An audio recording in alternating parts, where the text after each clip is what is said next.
el podcast de Arcángel Clan.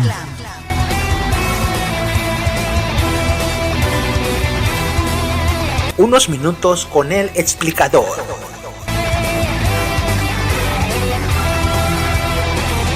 Temas de ciencia, tecnología e interés general para toda la comunidad hispanoparlante. Con el señor Enrique Ganem, el explicador.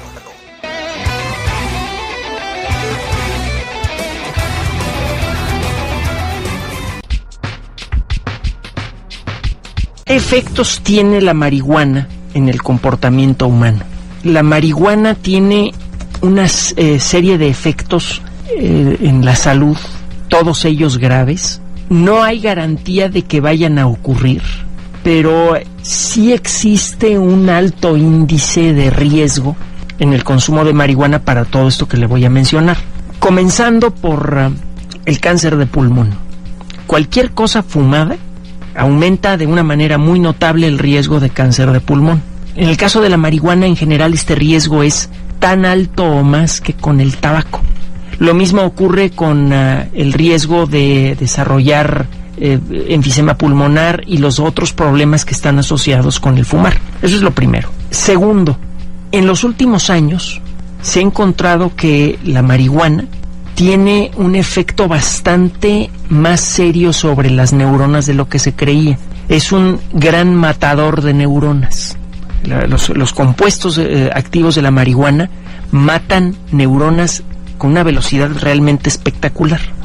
Un estudio reciente, que probablemente es el que a usted le llamó la atención, es uno que revela que la gente que consume marihuana de manera continua, con más facilidad llega a desarrollar ataques de ansiedad y puede inclusive desarrollar una condición bastante más seria que puede requerir hospitalización y que no siempre tiene un tratamiento efectivo, que es la esquizofrenia.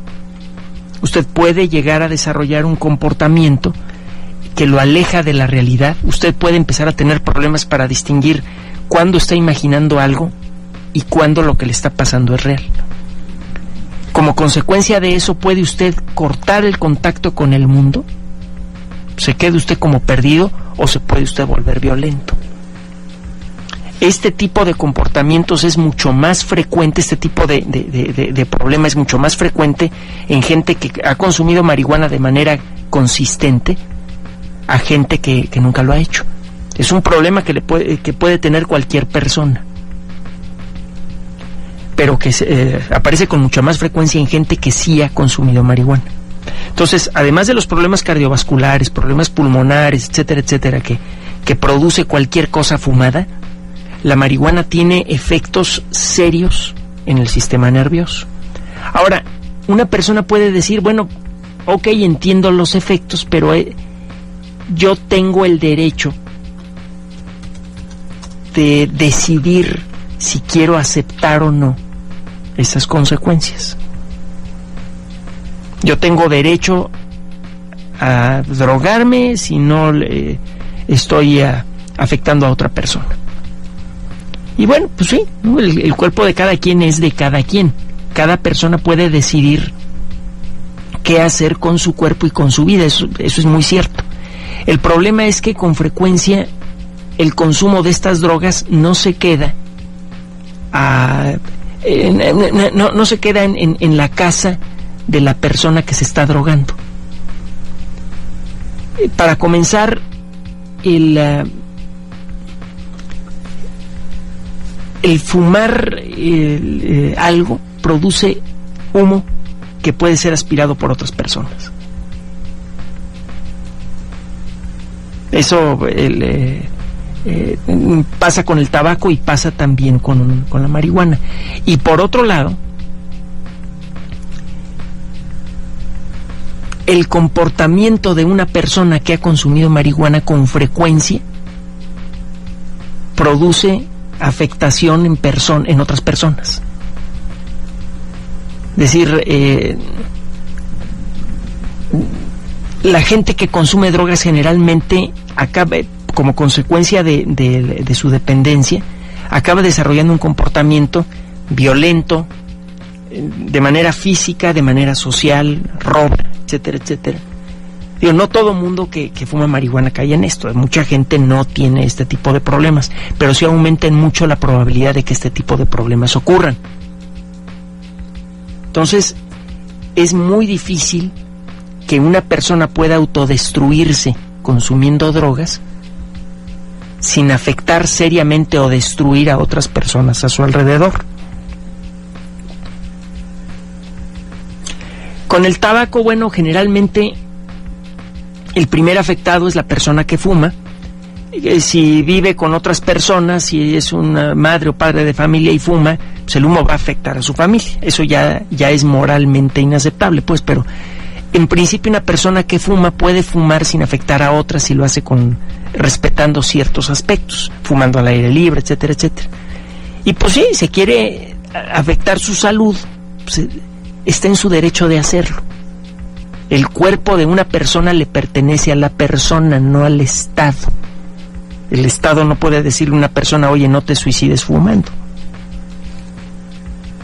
Siempre y cuando al hacerlo no afectes a otros. El problema es que por mucho que se le busca el asunto de las drogas, es prácticamente imposible consumir drogas de manera responsable. La persona que las consume sin control y sin atención médica acaba convirtiéndose en una carga.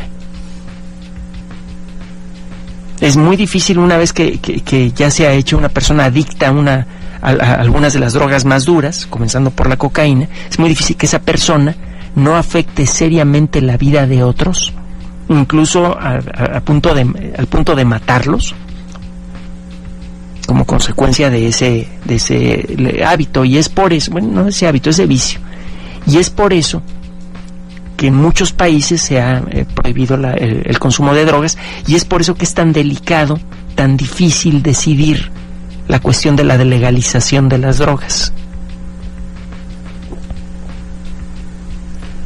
No es muy claro si la legalización de las drogas evita la aparición de nuevos casos de adicción. Si usted legaliza las drogas y eso facilita que su hijo o su hermano o su esposo o esposa se empiecen a drogar, a usted le va a parecer que la legalización fue algo terrible. Conclusiones: no hay forma clara de consumir drogas de manera responsable. Hay gente que lo hace, gente que se droga y no afecta a otros, pero en general, de 100 personas que se drogan, más de la mitad, a veces mucho más, acaban afectando seriamente la vida de otras personas. Segundo, no hay forma de consumir drogas de manera segura. Todas las drogas, hasta las que se supone son las más suavecitas, como la marihuana, afectan de manera negativa al cuerpo y a la mente. Una vez con esa información en la mano, es más fácil que una persona tome la decisión de si prueba la droga o no. Es muy difícil evitar los daños, incluso de las drogas más suaves como la marihuana. Mire, una de las notas que apareció recientemente, el 11 de abril de 2011, tiene que ver con la forma en la que el cerebro procesa información emocional, información emotiva. Hay acuérdese que las neuronas, que son las células más importantes del sistema nervioso, casi se tocan unas con otras. El punto en donde casi se toca una neurona con otra se le llama sinapsis. Cuando una señal que corre por la superficie de una neurona llega a una sinapsis, en ese punto se producen unas sustancias que son los neurotransmisores. Esas sustancias brincan este pequeño espacio que hay entre una célula y otra, y en la segunda célula hay unas sustancias que se llaman receptores que atrapan a los neurotransmisores. Cuando los receptores reciben a un neurotransmisor, mandan una señal para que la célula cambie su comportamiento. Si esa célula normalmente está enviándole señales a las vecinas y recibe una señal de inhibición, la célula se tranquiliza por un rato y luego vuelve a enviar señales. Si la célula normalmente está tranquila y recibe una de estas señales, se activa y envía señales a las neuronas cercanas durante un momento y luego se apaga. del buen funcionamiento de los neurotransmisores depende el buen funcionamiento del sistema nervioso. Los venenos más activos, los que matan más rápido y con menos cantidad de sustancia, son los que afectan precisamente este proceso. La sarina, el agente GBX y otros de estos gases venenosos neurotóxicos, lo que hacen es afectar la capacidad que tiene el cerebro para enviar y recibir señales. Y basta con afectar esta capacidad por un momento muy corto para que el sistema nervioso deje de funcionar y la persona se muere. Y se necesitan cantidades ridículamente pequeñas. 1 miligramo, la milésima parte de 1 gramo, absorbida por la piel de sarina, puede matar a una persona. Los neurotransmisores entonces son cosas delicadas. Cualquier cosa que afecte la forma en la que se producen o se procesan los neurotransmisores puede afectar seriamente al cerebro. Y lo que hacen las drogas es precisamente hacer un cortocircuito en el proceso de los neurotransmisores. Cuando una célula le manda un neurotransmisor a otra, la otra célula recibe el neurotransmisor y cambia su comportamiento. Ese neurotransmisor tiene que ser destruido rápidamente. Los procesos químicos naturales de una célula que acaba de recibir una señal destruyen al neurotransmisor rápidamente. Las drogas, muchas de ellas, lo que hacen es que bloquean este proceso. Entonces una célula recibe una señal y el neurotransmisor se queda allí pegado y nada lo destruye. La célula se queda excitada. Según la parte del cerebro en donde esto ocurra, los efectos en el comportamiento pueden ser diferentes.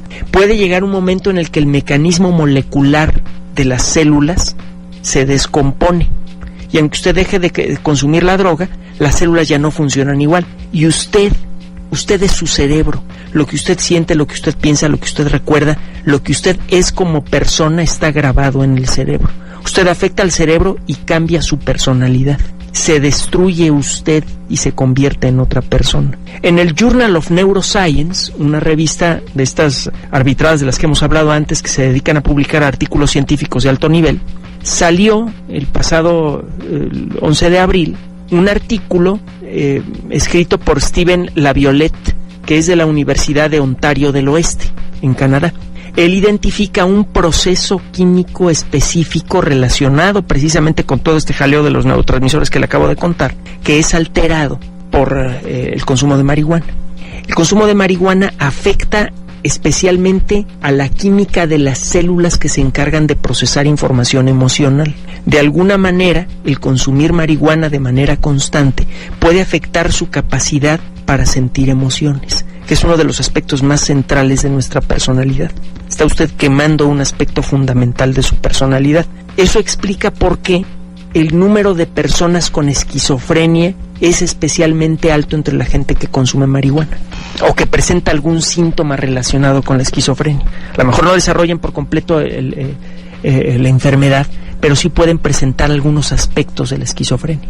Realmente existen aspectos muy bien localizados, precisos, en la química del cerebro que están siendo identificados y que son generados, aspectos negativos que son generados por el consumo de drogas. Es muy difícil hablar con seriedad del consumo responsable de drogas y es muy delicado, muy delicado hablar de la despenalización de las drogas si es que la despenalización va a favorecer el consumo. Si se encuentra un mecanismo para despenalizar las drogas que no facilite el consumo, al revés, que lo limite, entonces sí se vuelve interesante hablar de la cuestión de la despenalización. Pero mientras no exista forma de garantizar que la despenalización no va a hacer que la gente que quiere drogarse lo haga con más facilidad, mientras no existe esa garantía, la despenalización puede resultar más cara en términos humanos que el seguirse peleando contra las drogas como se está haciendo ahora aquí en México.